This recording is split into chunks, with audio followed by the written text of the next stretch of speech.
Once upon a time, in a faraway kingdom, there lived a gentle and kind queen.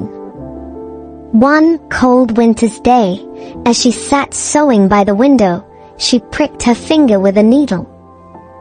3 drops of blood fell onto the white snow that had gathered on the windowsill. As she gazed at the contrast between the crimson red and the snow white, she sighed and said, "Oh, how I wish I had a daughter with skin as white as snow, lips as red as blood, and hair as black as ebony." Not long after, her wish came true. The queen gave birth to a beautiful girl with skin as white as snow, lips as red as blood, and hair as black as ebony. They named her Snow White, and the entire kingdom celebrated the birth of the little princess. Sadly, the queen's happiness was short-lived, for she fell gravely ill after the birth of her daughter and passed away soon after. The king, deeply heartbroken, eventually remarried a new queen, hoping that she would help care for Snow White. This new queen was beautiful, but she was also proud and vain. She owned a magical mirror, and every day she would ask it, "Mirror, mirror, on the wall, who is the fairest of them all?" The mirror would reply, "You, my queen, are the fairest of them all." This pleased the queen, as her beauty was her greatest pride. But as the years passed, Snow White grew into a young girl of stunning beauty, with a kind heart and a gentle spirit. One day, when the queen asked her mirror the same question, the mirror replied, "You, my queen, are fair, it's true. But Snow White is even fairer than you." The queen's heart filled with jealousy and anger. She could not bear the thought of someone being more beautiful than her, especially her stepdaughter, Snow White. She began plotting to rid herself of Snow White once and for all. The evil queen summoned a huntsman and ordered him to take Snow White deep into the forest and kill her. As proof of her death, she demanded that he bring back Snow White's heart. The huntsman, though loyal to the queen, could not bring himself to harm the innocent princess. Deep in the woods, he told Snow White to flee and never return to the castle.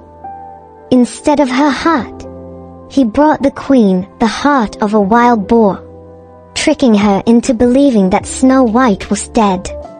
Alone and frightened, Snow White wandered through the forest until she stumbled upon a small cottage. The cottage belonged to 7 dwarfs, who worked as miners in the mountains. When they returned home that evening, they were surprised to find Snow White asleep in their beds. After hearing her story, the kind-hearted dwarfs offered her shelter in their home, and Snow White gratefully accepted. She promised to cook and clean for them in return for their protection. Meanwhile, the evil queen, still convinced that Snow White was dead, asked her mirror once again, "Mirror, mirror, on the wall, who is the fairest of them all?" To her shock and fury, the mirror replied, "You, my queen, are fair, it's true. But Snow White, beyond the mountains with the 7 dwarfs, is 1,000 times fairer than you." Realizing that Snow White was still alive, the queen's rage consumed her. She decided to take matters into her own hands. Using her knowledge of dark magic, she disguised herself as an old peddler woman and set out to find Snow White. When she arrived at the dwarf's cottage, she offered Snow White a beautiful lace bodice. Unaware of the danger, Snow White allowed the old woman to lace her up. The evil queen pulled the laces so tight that Snow White could not breathe and collapsed. Thinking she was dead, the queen left, satisfied that she had finally succeeded.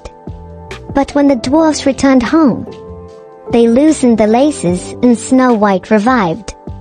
Furious that her plan had failed, the queen tried again, this time with a poisoned comb.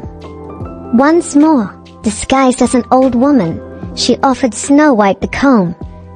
claiming it would make her hair beautiful. As soon as Snow White placed it in her hair, she fell into a deep, unconscious state. But again, the dwarfs came to her rescue, removing the comb and breaking the spell. Determined to finish Snow White, the evil queen prepared her most devious plot yet: a poisoned apple. This time the spell was so strong that even the dwarfs would not be able to save her. Disguised again, the queen returned to the cottage. She offered Snow White the beautiful apple, which looked so tempting that Snow White could not resist. She took a bite, and as soon as the poisoned apple touched her lips, she fell to the ground, seemingly lifeless. When the dwarfs returned home and found Snow White, they were heartbroken. No matter what they did, they could not wake her. Believing she was dead, they placed her in a glass coffin, so that they could always look upon her beauty, and they mourned for her day and night. Years passed, and one day, a prince riding through the forest came upon the glass coffin. Struck by Snow White's beauty, he instantly fell in love.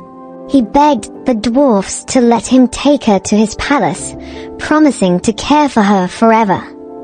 The dwarfs, moved by his love for Snow White, agreed. As the prince's servants lifted the coffin, they stumbled, and the piece of poisoned apple stuck in Snow White's throat was dislodged. Suddenly, Snow White opened her eyes. She was alive. The prince and the dwarfs rejoiced, and Snow White, seeing the prince's kindness and love, agreed to marry him. A grand wedding was held in the kingdom, and everyone was invited, even the wicked queen. Unaware that Snow White was alive, the queen asked her mirror once more, "Mirror, mirror, on the wall, who is the fairest of them all?" The mirror replied, "You, my queen, are fair, it's true. But the young queen is 1,000 times fairer than you." In her fury and shock, the evil queen went to the wedding. But when she saw Snow White alive and more beautiful than ever, her wicked heart could not bear it. She fled the kingdom, never to be seen again. Snow White and the prince lived happily ever after, and the 7 dwarfs remained her dear friends, visiting her often in the royal palace. And so, the kingdom was filled with joy and peace once more, all because of the pure heart and beauty of Snow White.